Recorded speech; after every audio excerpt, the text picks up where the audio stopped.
Welcome to the Explainer, everyone. Today, we're looking at a piece of source material that is just absolutely beautiful. On the surface, sure, it's a sweet story about a little falcon named Naj learning to fly. But as we're going to see, it's actually this profound, deeply relatable metaphor for human psychology, anxiety, and the literal mechanics of courage. Okay, let's dive into this and see exactly what a tiny bird can teach us about tackling our absolute biggest challenges. So, I want you to think about this. Have you ever stood on the edge of something totally new, just absolutely terrified of the drop? Seriously, think about it for a second. Maybe you were changing careers, moving across the country, or, I don't know, finally speaking your mind about something important. We've all been there, right? Standing right on the precipice of the unknown. And that's exactly why Najm's story hits so close to home.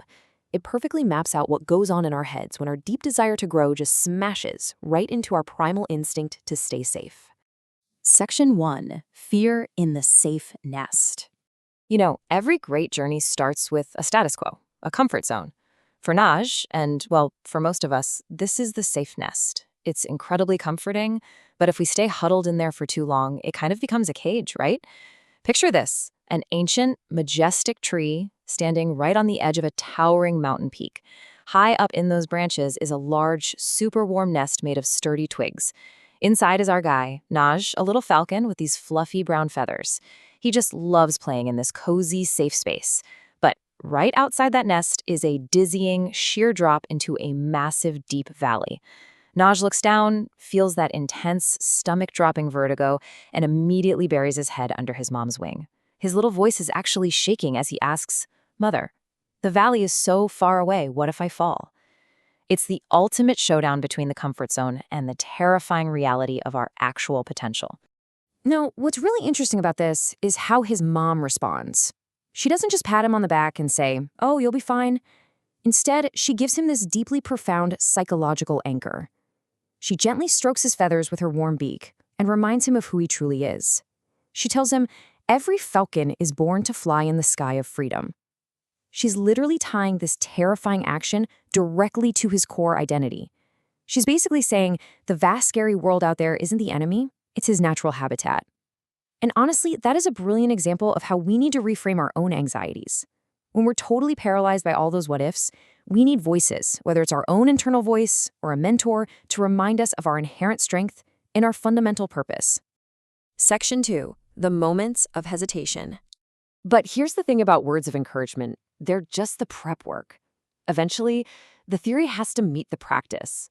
We're crossing the threshold now, moving from the cozy nest right into the crisis phase. The comfort zone is officially closed. The day of the ultimate test is here. It's a bright, perfectly sunny morning. The conditions are absolutely flawless. But let's be real, that doesn't make it any less terrifying. His mother stands right on the high edge of the nest, points her wings straight out toward the clear blue sky, and delivers the ultimate call to action. It is time, Naj.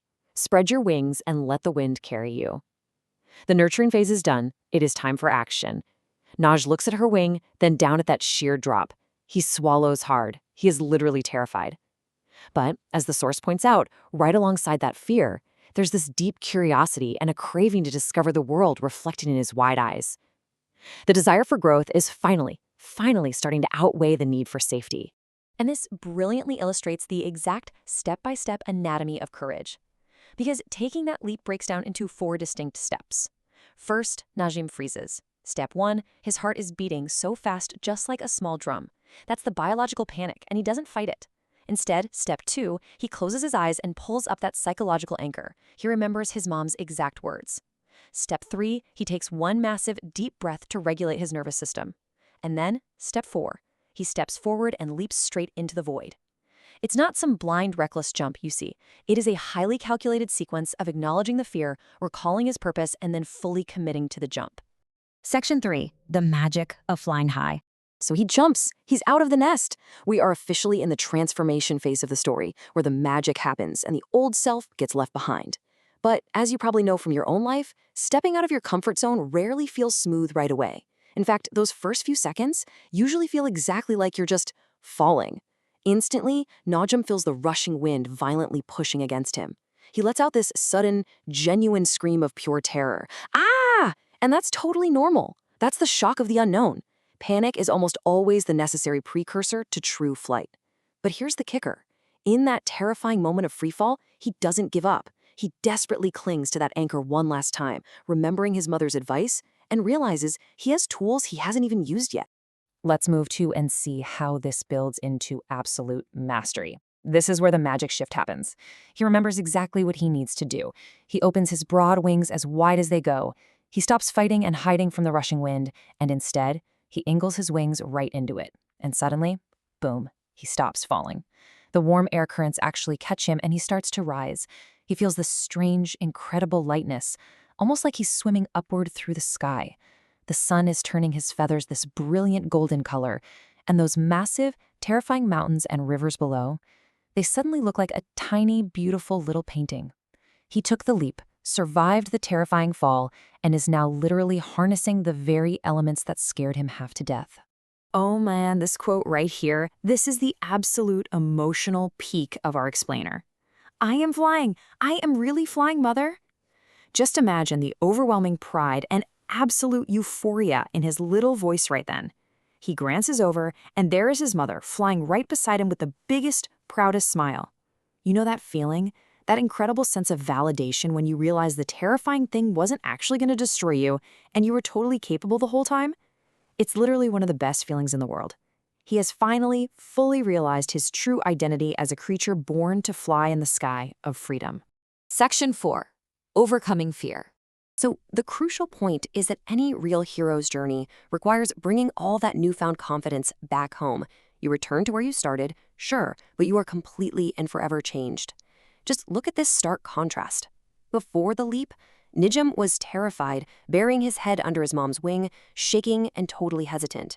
But after his incredible tour above the clouds, he flies back to the nest with his mother, and he is a totally different bird. He's incredibly confident. He's pulling off these light, acrobatic moves midair. His head is held high, and his eyes are literally shining with intelligence and courage. He's not just surviving out there anymore, he is thriving. He's transformed into a brave, strong falcon who's fully ready to discover everything the wider world has to offer.